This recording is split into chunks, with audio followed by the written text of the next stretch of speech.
আজকে আমি বানাবো খুব কম খরচে দোকানের মতো তুলতুলে রসমালাই। বিশ্বাস করবেন না, এটা বানাতে আমার শুধুমাত্র 65 টাকা খরচ হয়েছে এবং এটা খেতে একদম দোকানের মতো। চলুন রেসিপিটা দেখে নিই। আমি এখানে 3 প্যাকেট গুঁড়া দুধ, সাথে 1 চিমটি বেকিং পাউডার ও একটু তেল দিয়ে ভালোভাবে মাখিয়ে নিলাম।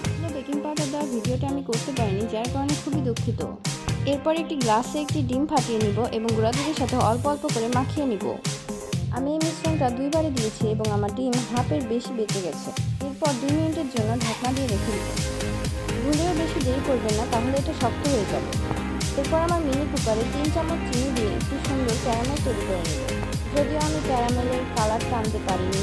এরপর দুধ দিয়ে বলক আসা পর্যন্ত নাড়তে থাকবো। বলেছিলাম না, ঢাকনা দিয়ে শুধু 2 মিনিট রাখতে হবে। আমি এখানে 5-6 মিনিটেরও বেশি মিনিট রেখেছিলাম, যার কারণে এটা একটু শক্ত হয়ে গেছে। কোনো সমস্যা নেই। আমি এটা হাতে তেল ভরিয়ে গোল করে নিই।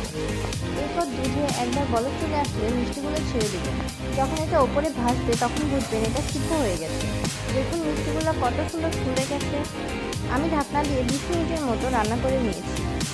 মনে হয় ওই ডোটা শক্ত হয়ে যাওয়ার কারণে এটা আবার চুপসে গিয়েছিল, কিন্তু খেতে একদম দোকানের মতোই লাগছিল। তারপরে বসকে দিলাম এটা টেস্ট করার জন্য এবং সে বলল যে আমি পাস করেছি।